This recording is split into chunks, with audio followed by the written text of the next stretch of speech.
Hey guys, good morning. তো আবারও আসলাম আর একটা মিনি ব্লগ তোমাদের সাথে শেয়ার করতে। তো আজকে সকালটা আমি এখান থেকেই শুরু করলাম। আশা করবো মিনি ব্লগটা তোমাদের খুব ভালো লাগবে। একটা লাইক কমেন্ট ফলো করে পাশে থাকো। তো আজকে তো নতুন বছর, তো জানুয়ারির 1 তারিখ। তো হ্যাপি নিউ ইয়ার, সবাইকে অনেক অনেক শুভেচ্ছা জানাইলাম। নতুন বছরের অনেক ভালো কাটুক তোমাদের। তো যাই হোক, দেখো এখানে কিন্তু সকালবেলা আমি বাসন টাসন মাজতে আইসা পড়ছি। তো ভাবলাম ঘুমের থেকে ওইটা প্রথমে বাসনটাই মাজি। তো এদিকে বাসন টাসন মাজা কিন্তু ধোয়া কমপ্লিট হয়ে গেল আমার দেখলে। আর এদিকে আমি আইসা করলাম উঠানটা পরিষ্কার করতে, মানে ঝাড়ু দিতে, সুন্দর করে পরিষ্কার করে চারদিকটা সুন্দর করে ঝাড়ু দিয়ে নিই। ঝাড়ু দিয়ে বাকি কাজকামগুলো করা যাক না আস্তে আস্তে। আজকে অত একটা ঠান্ডা নাই, যেহেতু 1 জানুয়ারি। তো দিনটা আজকে কিন্তু একটু রোদ্রু রোদ্রু উঠছে। তো যাই হোক, দেখো আমার স্নান টান সবই কমপ্লিট, কাম ঘাম শেষ। তো এইদিকে দেখো আমি কিন্তু বিছনা টিছনাও উঠে আনিছি। তো এইদিকে দেখো আমি বিছনাটা এখন সুন্দর করে তো গুছানো কমপ্লিট। আর এদিকে বালিশের যেগুলো কাভারগুলো শুকাইছিল ওগুলো বালিশের মধ্যে ভইরা নিলাম। আর সুন্দর করে এখন জায়গা মতন গুছিয়ে দিলাম বালিশ টালিশগুলো। আর দেখো আমার ছেলে কি সুন্দর শান্ত হয়ে বসে আছে। আর কাজ কাম করলে হাসি ফুর্তি নিয়ে কাজ কাম করতে লাগে, যাই করো না। তো এদিকে দিদার সাথে অল্প গল্প করলাম। আর এদিকে হাজবেন্ড বাজার নিয়ে আসলো। হইলো। আর ওদিকে তো দেখলাই কত বাজার নিয়ে আসলো হাজব্যান্ড, যেহেতু কতদিন ছিলই না বাড়িতে, তো বাজার টাজার এরকম করতে পারেনি। আর দেখো কত সবজি, এদিকে দেখলাই তো কত রকমের বিভিন্ন ধরনের ঠান্ডার সিজন তো সবজি আনছে। আর এদিকে মাছও আনছে, চলো শেয়ার করব যেহেতু আজকে নিউ ইয়ার।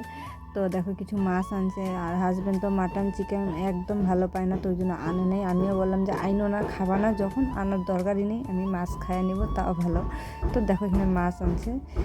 আর এই যে দেখো এখানে কিন্তু খাইতে বসে গেছে, আর একটু গল্প করতেছিল আমার সাথে। যেহেতু মানে কাজে যাবে, তো আমি ভাতটাও একটু খাওয়াইয়াই দিলাম, যেহেতু না খাওয়া গেলে একটু চিন্তা থাকে না। তো যাই হোক, ঘরের থেকে খেয়ে গেলে মনটাও শান্তি লাগে। এদিকে দেখো শীতকালের সবজি তো বেগুন, ফুলকপি, বাঁধাকপি, গাজর, তারপরে তোমার সিম টিম যা যা ছিল, 2 রকমের শাক সব নিয়ে আসে। আর ওদিকে চলো মাছ টাছ কাটাও কমপ্লিট হয়ে গেছে। দেখো আমার এই যে মাছটা কাটতেছি, এটা যে 3 কাটা মাছ কয়। তো ভালোই লাগে, কিন্তু টেস্টি লাগে মাছটা। তো আনছে নদীর মাছ যেহেতু, তো চালানি মাছের থেকে নদীর মাছ খাওয়াই কিন্তু সব থেকে উপকার।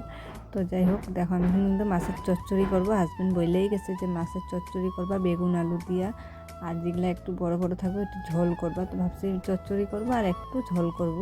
তো দেখো এখানে চচ্চড়িটা কিন্তু বসায় দিছি, কালো জিরা তাহলে কাঁচা লঙ্কা পেঁয়াজ কাইটে নিছিলাম, তো ওইটা দিয়ে চচ্চড়িটা বেগুন আলু দিয়ে বসায় দিলাম। তো এই যে হলুদ লবণ দিয়ে দিলাম পরিমাণ মতন।